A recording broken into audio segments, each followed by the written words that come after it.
Bonjour à tous, bienvenue sur notre analyse de la paire GBP-USD pour la semaine du 12 avril. Donc pour cette semaine, on ne change pas les plans haussiers, donc puisqu'en fait on est sur les mêmes prix à 100 pips près de clôture que la semaine dernière. Donc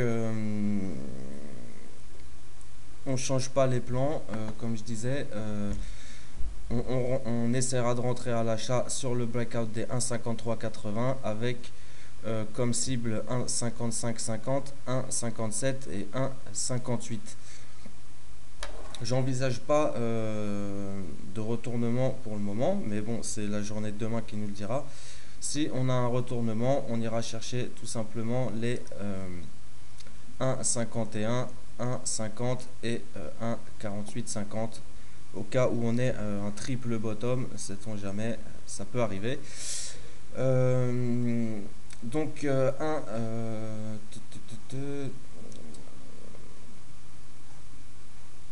voilà, donc là on est sur un graphique hebdomadaire. On voit bien hein, là donc le beau double bottom. On va j'espère sortir très vite.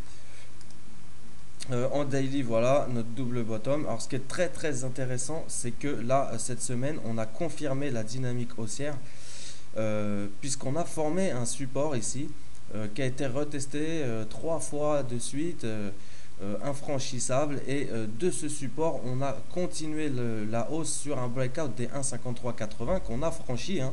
On a tické 1,5390. Puis on est revenu. Bon, faut prendre en compte aussi que c'était la fin de la journée, la fin de la semaine.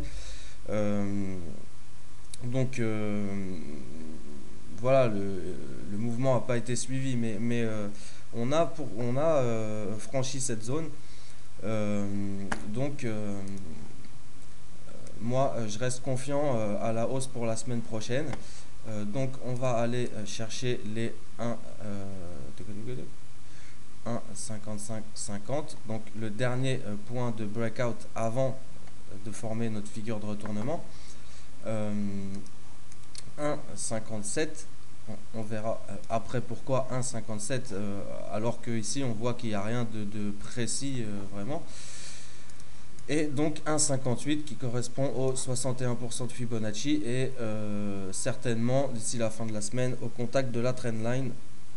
Donc un beau point de sortie pour la fin de la semaine, je pense.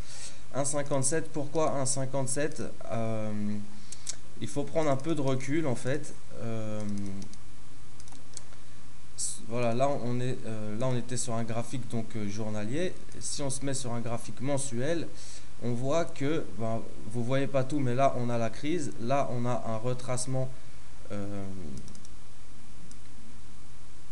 En fait, on a un retracement de la crise, donc toutes ces dernières années là, cette dernière année, on a eu un retracement de la crise sur les 50% de Fibonacci. On a créé un plus haut, plus bas que le précédent. On a ici une zone de breakout, une petite hésitation ici. Et pour le moment, sur un graphique mensuel, on n'est pas du tout haussier. On est sur un retest. Tant qu'on n'a pas franchi les 1,57, on est sur un retest du point de breakout. Donc sur le graphique mensuel. Donc attention à la zone des 1,57. Voilà pourquoi j'ai choisi cette cible comme deuxième cible pour être sûr vraiment d'avoir un trade gagnant au maximum. Voilà donc pour les niveaux de la semaine prochaine. Je vous souhaite un bon week-end à tous et à demain.